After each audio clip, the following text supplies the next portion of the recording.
Oi, sou Paulo Marchetti e trago este vídeo baseado no documentário que eu assisti do Raimundos, o Andar na Pedra. Para quem não sabe, eu participei da história do Raimundos e participei do documentário também. E tudo, a história do Raimundos, inclusive, começa comigo chamando o Digão para fazer uma audição para ser baterista do Filho de Mengele. E a partir daí a história se, se desenrola. Coincidências da vida. Eu não tenho nada a ver com a parte artística do Raimundos, do que eles fizeram musicalmente, do que foi o grupo, nada disso. Eu só participei dessa forma. A gente precisava de baterista. Certo dia encontrei o Digão no Gilbertinho, em Brasília. Falei, Digão, estamos atrás de bateria. A gente já estava tocando com um monte de gente e tal, fazendo ensaio com os amigos que estavam cobrindo o buraco e tal. Até que eu encontrei o Digão e falei, Digão, vamos lá fazer a audição e tal. Ele, pô, ficou animadão, vamos.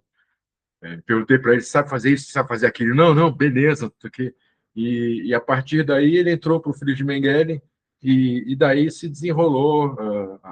Aí surgiu toda a história, devagarinho, claro, surgiu a história do Raimundos, que foi uma coisa, uma consequência atrás da outra, e aquelas coisas que a história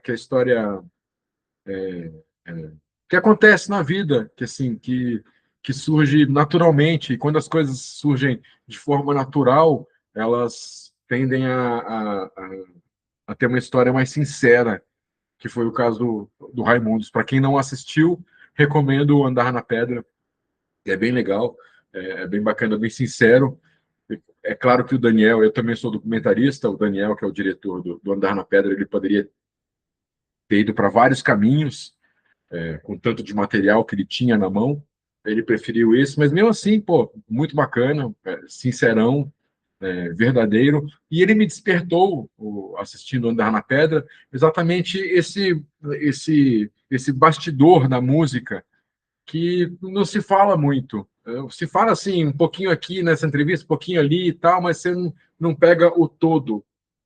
Então, eu resolvi fazer este vídeo contando o que é a história, o que é a vida do artista na estrada, o que é lidar com tudo. Eu não sou, eu nunca fui músico profissional, tive minhas bandas, meus trabalhos musicais, tudo, mas sempre de forma amadora, mas assim, desde os meus 14 anos, que foi quando a Legião, até antes mesmo com Paralamas, né, em Brasília ali, então desde de pré-adolescente, desde o começo da adolescência, eu convivo com os meus amigos que se tornaram músicos profissionais e que vivem na estrada, com esses compromissos todos de gravadora, gravar disco, ensaio, show, viajar, tudo e tudo que vem no pacote, né? Quando você fala você é artista, você vem com você um pacote de compromissos que você não imagina quando você é moleque, quando você é amador, o que você vai viver. E é duro, é um trabalho duro. Eu fiz uma colinha aqui e naturalmente nem precisei entrar no assunto, mas é isso. Você pensa assim, ah, não, vou ser artista porque eu quero liberdade. Tudo bem, você tem uma certa liberdade, mas você tem rotina, por exemplo. Mas, ok, você não vai ter. Eu ia falar, você não tem patrão, mas você tem patrão. Tá vendo? Então, assim, é um jeito. Você trabalha, você tem as suas obrigações, você tem os seus perrengues, suas dificuldades, que são tremendas, mas não é aquela rotina de escritório que você precisa acordar 8 horas, entrar, bater ponto ou não, sei lá, e ficar, e sair para almoçar, voltar, terminar, fim da tarde você pega suas coisas e volta para casa. Não é essa rotina, mas o músico tem a rotina dele e tem um trabalho duro por trás. E, e isso acontece de forma orgânica, natural, a partir do momento em que o grupo, o artista solo, seja o que for, aqui no caso eu falo mais de rock, claro, mas serve para MPB, qualquer gênero musical, é dessa forma, é uma rotina, é trabalho duro mesmo, cruel. Eu lembro, por exemplo, de uma, puxando aqui exemplos que eu deixei no fundo da colinha aqui, eu tinha uma rotina também às vezes, parecida com essa de músico, de viagens, por conta da MTV e do meu trabalho em audiovisual. Você tem essas rotinas. Quando eu fazia, por exemplo, Suor, que era o projeto de verão da MTV, que a gente ficava viajando, eu fiz o Central MTV, que era gravado no Rio, eu morava em São Paulo, então eu vivia na ponte aérea, o Suor MTV, toda semana a gente viajava para um litoral diferente do Brasil, de norte a sul, literalmente, então era uma rotina. Eu mesmo, quando eu desisti da música, eu continuei tocando nos anos 90, fazia algumas coisas, mas era muito mais assim, eu pegava um dinheirinho que eu guardava, ia, marcava um estúdio, chamava um, dois amigos que a gente compunha junto e tal, ia lá, registrava uma música, ficava tomando uma cerveja, conversando, tal, era uma coisa assim. Mas banda mesmo, tudo, eu desisti em 91, foi meu último projeto musical de um grupo que chamava Pitbull, em São Paulo, depois do Pitbull, que era esse grupo que eu fazia. Depois surgiu o Pitbulls on Crack, que é diferente, é outra coisa. O Pitbull era eu, o Fábio Zaganin, baixista fera, que toca aí com um monte de gente, Rádio Táxi, enfim, um monte de gente. O Alexandre Alja também, um super baterista, tocou no Hip Monsters, tocou até com a Cássia Eller, no começo da carreira da Cássia Eller, ele fez pelo menos uns dois, três shows, se eu não me engano, Johnny Monster e tal. E esse foi meu último trabalho musical, que não foi muito, a gente ensaiava mais, assim, era uma banda muito parecido com o que é hoje o Mars Volta, quebradeira, era uma coisa insana, louca, e eu desisti. Um dos motivos de eu desistir foi por causa disso, porque eu falei, cara, não quero ter essa rotina, não quero ter que viajar o tempo inteiro, muito louco. E aí, o que eu falei do exemplo aqui que eu puxei do final da cola, foi que uma vez a gente entrevistou o Frejá pela MTV, fazendo o Central MTV, que era com a Cris Nikas, a VJ. Cris Nikas, ela morava no Rio. A gente foi fazer um programa com o Frejá. A gente nos encontramos na antiga casa dele, que na época era um estúdio, já não era a casa onde ele morava, mas era um estúdio dele particular, tudo.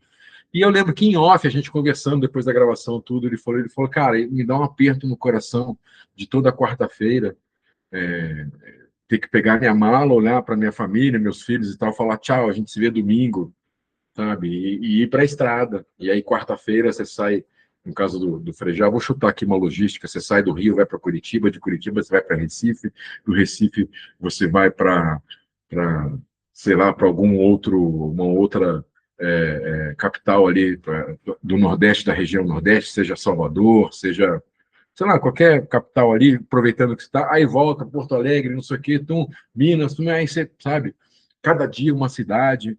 É difícil isso, não é fácil. No começo, quando o artista está em início de carreira, tudo isso é festa, né? Hotel, pô, comida de hotel, van, você viajar de avião e não ter essa preocupação de ter um produtor ao seu lado para você não precisar se preocupar com a documentação, com essa burocracia toda de despachar equipamento e tal. Então, no começo, sim, mas todo mundo depois, até mesmo nesse começo, já descola alguém para fazer esse tipo de trabalho para você.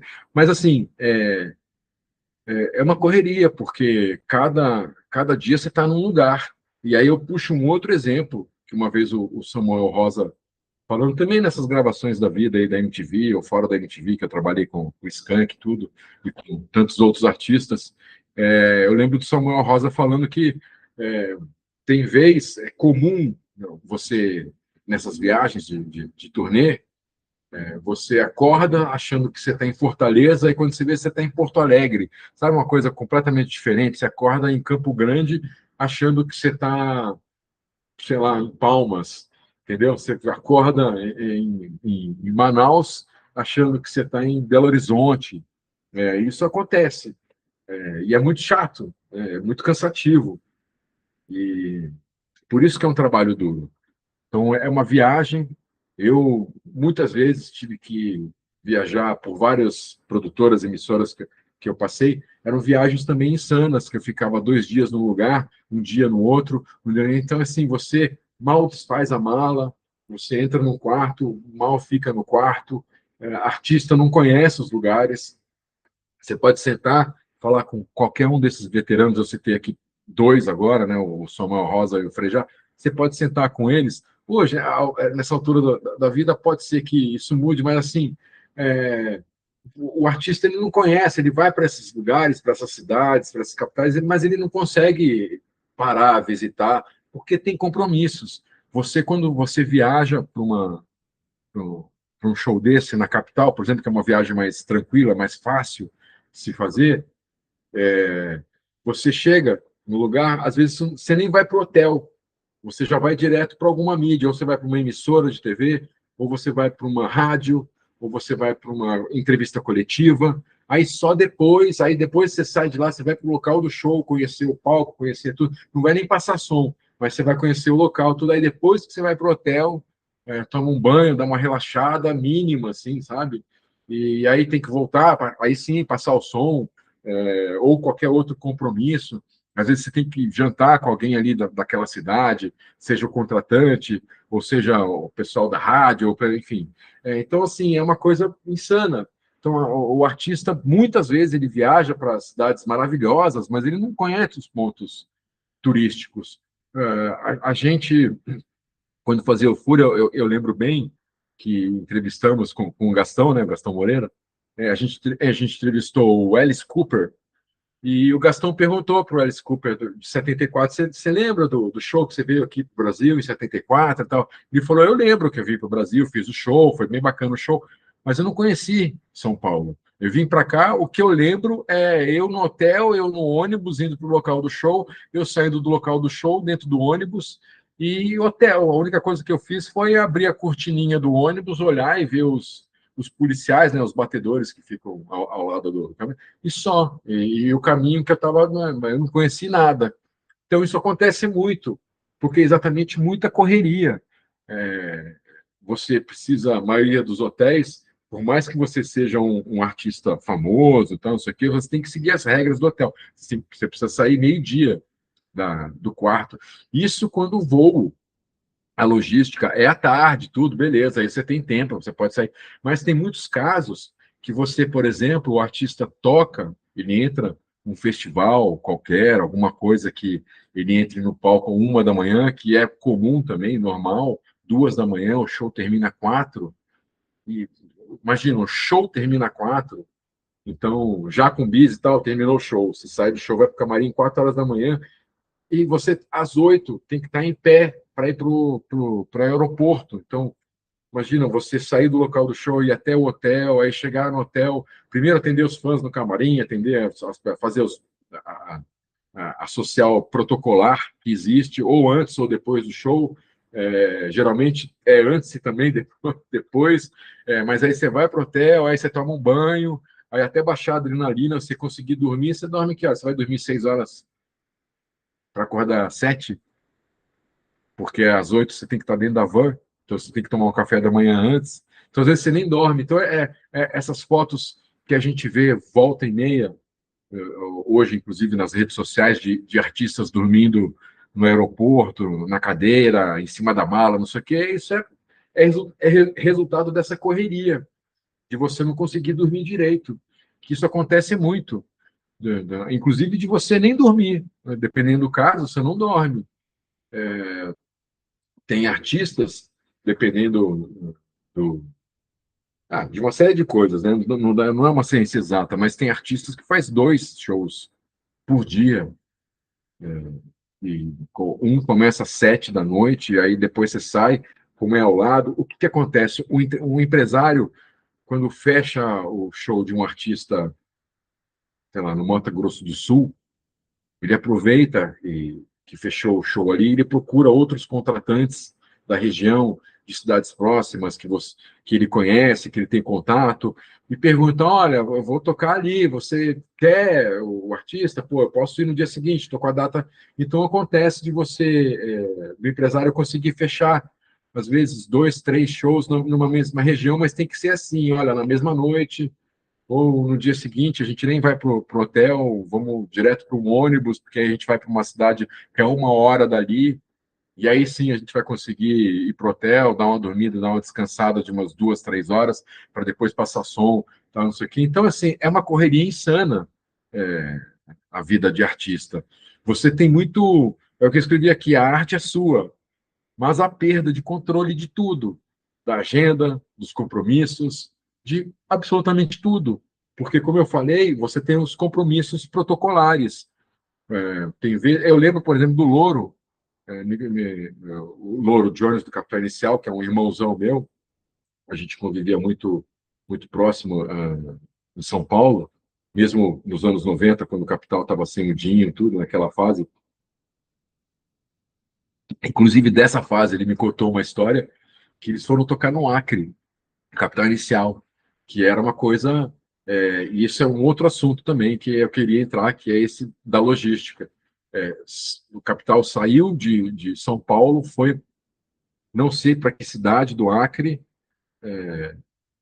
aí desceu o avião lá, de lá, se eu não me engano, eles pegaram mais um avião pequeno, um monomotor, para ir para a fazenda, para o lugar. Aí eles desceram, pegaram mais um voo de meia hora, sei lá. Aí depois desse voo ainda pegaram uma van ou um mini ônibus, alguma coisa assim, e foram para uma fazenda. Eles não ficaram em hotel, ficaram numa fazenda do contratante. Era um show fechado, se eu não me engano.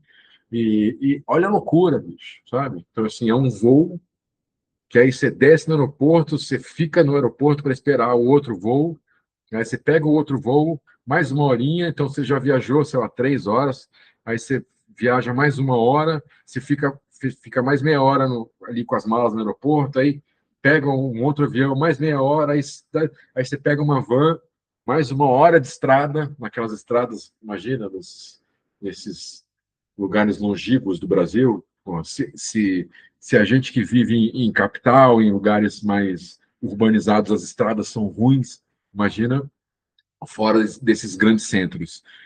Então, aí você pega mais uma hora de estrada, uma hora e meia de estrada, chega numa fazenda, e aí, pô, você vai conseguir descansar ou não. Como eu falei, você vai conhecer o contratante, você vai direto para o local do show, você vai.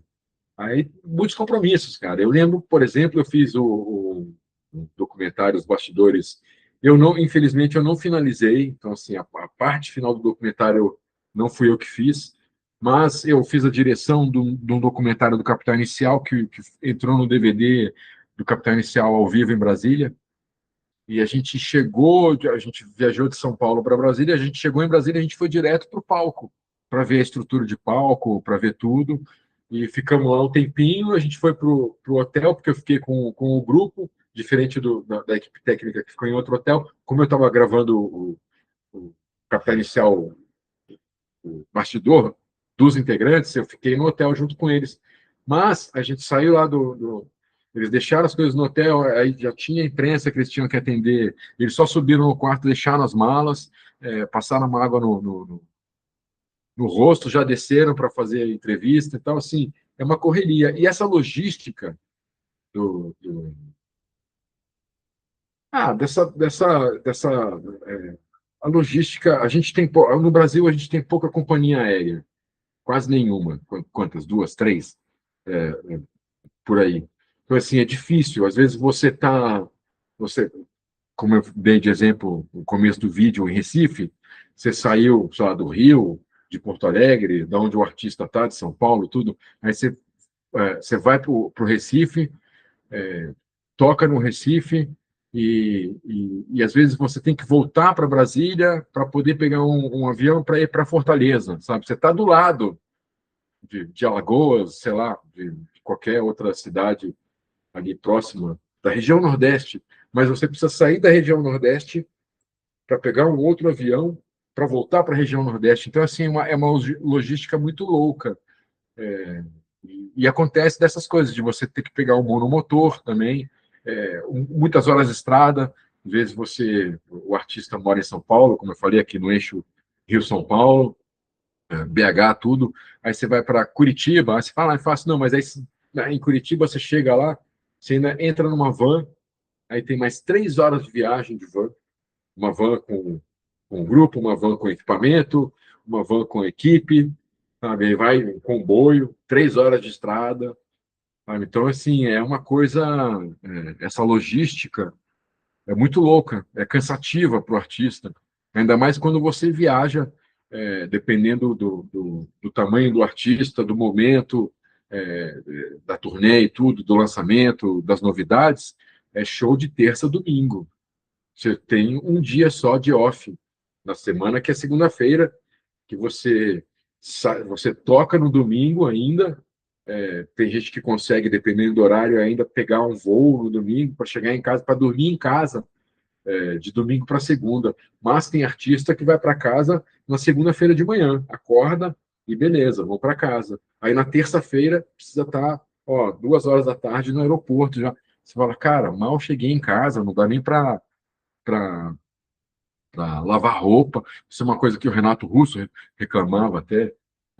No começo era super, não, hotel, aquela maravilha toda. Aí depois você começa a reclamar da comida do hotel, você começa a reclamar que você não consegue lavar roupa, bicho, você não consegue lavar cueca, você não consegue lavar uma camiseta, porque não dá tempo. Então você precisa ter uma porção de camisetas, uma porção de meia, uma porção de cueca, uma porção de bermudas, e por aí vai, porque você chega em casa, você tem 1, 2 dias, e às vezes, dependendo do tempo, a roupa não seca. Então você tem que botar mais roupa na mala, vamos embora, sabe? Então acontece muito, você fica pouco com a família e já viaja, aí você fica viajando de aí vou pegar o que geralmente é de quarta a domingo, aí na quarta-feira você vai para já tem um show, aí você já viaja na quarta de manhã, na quarta à tarde, chega, toca na quarta-feira, aí aquela coisa, acorda na quinta-feira de manhãzinha, já vai para outro lugar, aí acorda na sexta-feira, já vai para outro lugar, acorda no sábado, já vai para outro lugar, acorda no domingo, já vai para outro lugar. Às vezes você sai do show, você sai do palco 2 da manhã, e o combinado com todo mundo vão com a mala com tudo, porque do show vocês vão entrar num ônibus, a gente não vai ficar nem em hotel. Vocês tocam, vocês vão dormir no ônibus, porque a gente já vai para a cidade ali próxima, que é 3 horas dali, 2 horas dali. Então, tem essa correria. Então, assim, são muitos compromissos. Como eu falei, shows, atender a mídia toda, gravadora, as reuniões, ensaios, tem a pressão de chegar ao momento de compor novas músicas para um novo trabalho, para a gravação. Você tem esses compromissos profissionais com a gravadora. Olha, precisa gravar a demo, ó, marquei estúdio para vocês ensaiarem, para vocês fazerem a pré-produção. Tem reunião com o departamento de marketing, tem reunião com o designer da capa, tem reunião para a gente escolher o produtor do disco, reunião para tudo, tá, dentro da gravadora. Sabe? Até porque tem departamentos dentro da gravadora que eles não se conversam, porque naturalmente não precisa se conversar.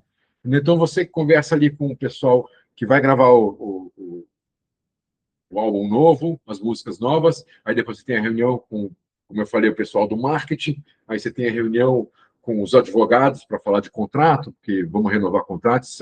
Então, assim, é muita coisa. E você, como eu falei também de mídia, tem vezes que você vai para essas cidades, assim, o artista às vezes vai para Minas 2 vezes por ano. Então, você precisa atender a mídia, não tem como não atender, ir numa rádio, em uma emissora, ou atender. Quando não é o caso de você ir, quando o jornalista pode ir até você, marca-se no hotel. Então, mas mesmo assim, você vai precisar descer, você não vai ficar no quarto, você vai atendê-los no bar, ali, na mesa, em algum lugar, para gravar uma entrevista, tudo. Fora que tem os fãs, essa coisa que eu falei de receber fã pós-show, isso acontece também, mesmo sendo 2 horas da manhã, você sai do palco, entra, aí você dá os artistas que eles costumam, eles saem do palco, vão para o camarim, aí, pô, estão suados, estão não sei o quê, então eles pedem pelo menos meia hora para eles tomarem uma água, jogar uma água no rosto, trocar de camisa, sabe, comer um negócio, aí sim abre a porta e os fãs entram no camarim. Então, nem sempre o show termina à 1 da manhã, Não é que você, à 1 da manhã, já vai pro hotel ou já vai. Não, cara, você só vai sair ali do local do show 1 hora depois, 1 hora e meia depois. Né? Você vai tirar foto com o fã. Você mal dormiu esses 3 últimos dias, você está assim, acabado. Tá? Acontece, inclusive, de artistas entrarem no palco para fazer show com problemas de saúde, com problemas de família. Eu sei de músicos, e não só uma vez isso aconteceu, de assim, você está para entrar no palco, assim, já te chamar, e você está no telefone com um familiar, falando de alguém que está no hospital, ou você está brigando com esposa, com marido, com a irmã, sabe, com o irmão, com o primo, e tem que desligar o telefone puto da vida, porque está acontecendo um tsunami dentro da família, por N motivos, por N situações e tal, e você tem que desligar o telefone, entregar para o assistente e pegar o instrumento e entrar no palco. Isso acontece. Você ter piriri, porque você foi para um lugar aí comeu, nem que você tenha comido, não é que você tenha comido alguma coisa diferente, fora do normal, não, é que às vezes é o tempero, ou é a comida, ou o local, enfim, te dá um piriri, cara. Sabe? Você tem dor de estômago, você tem dor de cabeça, você tem dor no corpo mesmo, joelho, perna, dor muscular, dor na coluna, tudo, e você precisa entrar no palco.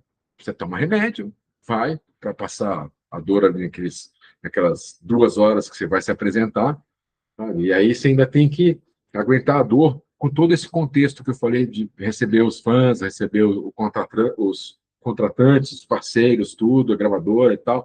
Então você tem todo essa questão também. Você acorda o dia seguinte já preocupado, pô, eu entrei no palco às 10 da noite, eu estava falando com meu irmão, sei lá, com a minha mãe, com a minha tia sobre um problema sério da família, e você não conseguiu falar mais. Então você já vai dormir preocupado, pensando na família, aí você acorda 7 horas da manhã, ou não, ou você virado já liga de novo, fala, e aí, que eu estou chegando. Então tem todos, assim, a vida pessoal do artista não para porque ele está na estrada. Ele tem conta para pagar, ele tem a família, os filhos na escola, a esposa, o pai, a mãe, o tio, os primos, tudo, problema de saúde, problema de um monte de coisa. Como a gente tem problemas de família, sabe? O artista também tem. E acontece disso mesmo, como eu falei, assim, do artista ficar o dia inteiro, às vezes, dentro desse problema que é pessoal, até o momento de entrar no palco. E às vezes você sai do palco, dependendo do horário do show, você ainda pega o telefone e volta a falar do problema que está tendo, tudo, sabe? Artistas que têm filhos pequenos, é chato isso. Eu, por exemplo, na época do Popstars, do Ruge e tal, né? A gente viajou, teve uma etapa que era no interior de São Paulo, e minha filha era recém-nascida, a Sofia, recém-nascida, tinha 1 ano, sei lá, alguma coisa assim. Ela teve roséola e, pô, momento delicado, sabe? Assim, minha esposa sozinha em casa, eu ficava lá gravando e ao mesmo tempo ligava para minha esposa quando dava tempo, eu ia para o quarto do hotel, ligava tudo para saber como estava e não estava ali, sabe? Então tem essa preocupação. Então a vida de artista, eu resolvi fazer esse vídeo exatamente para contar tudo isso aí que, como eu falei aqui, ó, não dorme direito, nem sempre tem controle da situação, problema que eu acabei de falar, problemas familiares, problemas de saúde, problemas internos com a equipe, com a banda, como toda banda, todo artista tem, para finalizar, problemas internos, não adianta, não adianta. Tem grupos que conseguem amenizar, conseguem controlar isso. Claro que tem grupos que não tem problema nenhum, a convivência é boa, tudo, uma coisa tranquila, mas é raro, é raro. Se você viu Andar na Pedra, você vê essa coisa. Eu lembro até que teve uma época, não vou saber dizer o ano, 96, 97, 98, não lembro. Eu conversando com o Digão, falando, cara, Digão, vocês não têm férias, cara, vocês não tiram férias. Vocês precisam dar um respiro, bicho. É show, e é disco, é disco, é show, é disco, é disco, é show. Ele falou, cara, não dá, não dá. A gente não pode parar, não pode perder a onda. Porque no Brasil também é isso. Você não pode. O artista, se ele para, ele é prejuízo para ele. Então, nem sempre você consegue, até um determinado momento da carreira, você tem que ralar, ralar, ralar, ralar, e conseguir conquistar tudo que você puder para chegar num nível, é, quando você já está mais experiente, de poder escolher os shows, não precisar ficar viajando de terça a domingo ou de quarta a domingo, faz 2 shows por semana, você escolhe melhor os horários, faz uma coisa mais tranquila, mas você precisa chegar num nível que lhe permita isso, sabe? E não é todo artista que tem esse respiro. Então, é muita relação, é muito problema para resolver. E, como eu falei, dentro de tudo isso tem a relação com a gravadora, a relação com tudo. Então, assim, você pode não ter chefe, mas você tem. Se você tem um contrato com uma gravadora, por exemplo, a gravadora que vai te falar as coisas. Como um chefe que pede para você, manda você fazer as coisas, a gravadora, como eu dei um exemplo agora há pouco, vai falar para você, olha, tem estúdio para pré-produção que já está marcado, ó, então vocês têm esse mês, essas 2 semanas, ó, vocês têm que vir aqui para reunião, ó, vocês têm que gravar não sei o quê, vocês têm que ir para a rádio não sei aonde, vocês têm reunião com não sei quem. Então, de certa forma, até o empresário, esses compromissos com a mídia, na entrevista, aparecer em televisão, falar com fãs, tudo isso aí não está no teu controle. Então, é coisas que vêm de fora, como um chefe falando, agora você vai atender os fãs, acabou o show, você vai para o camarim, ok, tá, sabe? Então, assim, e é uma rotina, se você perceber, é uma rotina intensa. Eu lembro, falando de Raimundos, eu lembro do Fred uma vez, teve um festival, era o último dia do festival Skol Rock, que tocou, que eram bandas ali que se inscreveram, tal, bandas autorais, e como era a final, terminou lá, o campeão, a banda ganhou e tal, e teve show do Halloween, teve show do Iron Maiden, com Blaze Bayley no vocal, horrível, na pedreira, na Paulo Leminski, Curitiba, e teve show do Raimundos. A MTV fez toda a transmissão, eu fiz a direção de transmissão, tudo, e no dia seguinte, eu lembro, eu encontrei com o Raimundos também no aeroporto, e o Fred puto falando, porra, cara, tinha que ter um flipper. Os aeroportos no Brasil não tem fliperama, não tem uma sala de diversão e tal, porque às vezes o artista, por conta de você ter que sair do hotel meio-dia e o voo é às 5 da tarde, você não tem muito o que fazer. Às vezes, nesse tempo, você tem a mídia, você tem alguns compromissos, às vezes não. Então, você vai para o aeroporto meio-dia, 1 hora, cara, você tem que ficar lá 2 horas no aeroporto, 3 horas no aeroporto, aguardando o teu voo. Então, assim, é uma vida difícil, não é fácil, não é mole. O bom dessa história toda, que é intensa, é que as coisas começam devagar, você vai se acostumando com isso no decorrer da carreira. Você lança o seu primeiro trabalho, aí começa a agenda, tem mais show. Geralmente você começa com um show por semana aqui, outro show ali, aí aumenta para 2 shows, aí o empresário, aí você muda de empresário, o outro empresário vai conseguir 3 shows por semana, sendo que 2 é no mesmo dia. E aí, devagarinho, você vai tendo. Aí a procura da imprensa passa a ser maior. Você chega no local, às vezes ninguém vai. Você não tem que falar com imprensa nenhuma. Isso eu digo no começo de carreira. Aí depois, não, você vai vir aqui para Uberlândia, beleza. Então, você vai conversar na rádio e tal, e vai aumentando. Então, o artista, ele vai se acostumando com isso no decorrer ao longo da carreira. Não é uma coisa que acontece, mas esse choque de realidade para quem inicia a vida profissional é bastante cruel.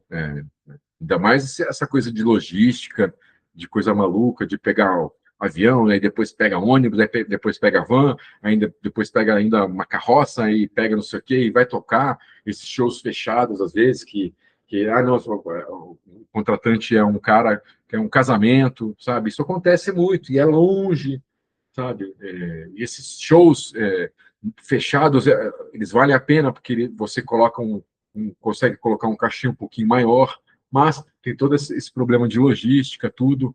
Então, essa é a vida de artista que eu queria descrever aqui e queria deixar registrado isso, porque às vezes quem é leigo, quem só curte a música, tudo, e vai no show ali, vai no Lollapalooza, no festival, ou no showzinho ali, não imagina que o cara que está tocando está com problema no estômago, está com problema no rim, está com pedra no rim, sei lá, e precisa parar de fazer show para poder tirar a pedra no rim, ou precisa trocar o óculos, porque quebrou o óculos no meio da estrada e ele está lá, ou está com dor no estômago e está tocando. Não imagina os problemas que estão ali, o baterista que está puto com o hold, que o guitarrista que brigou com o baixista, e tá um inferno ali o clima, sabe? Saco cheio, tudo isso que eu falei, porque eu briguei com a minha esposa, briguei com o filho e tal. Quem assiste o show não imagina, e o artista não pode passar isso para o fã.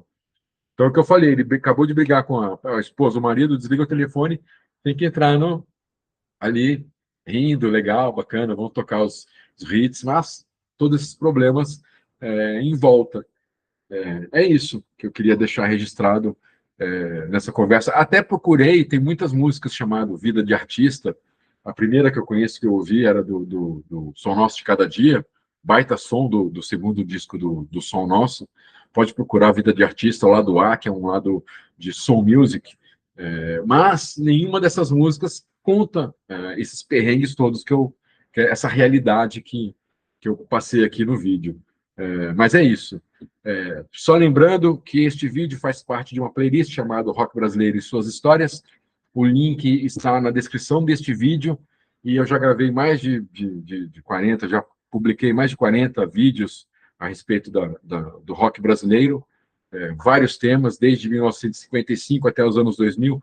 Só se você caiu aqui de forma aleatória, te convido a conhecer a lista de temas, que você se interesse por algum deles. E eu agradeço a companhia, espero que você tenha gostado do conteúdo. A gente se vê no próximo vídeo. Um beijo e um abraço. Valeu!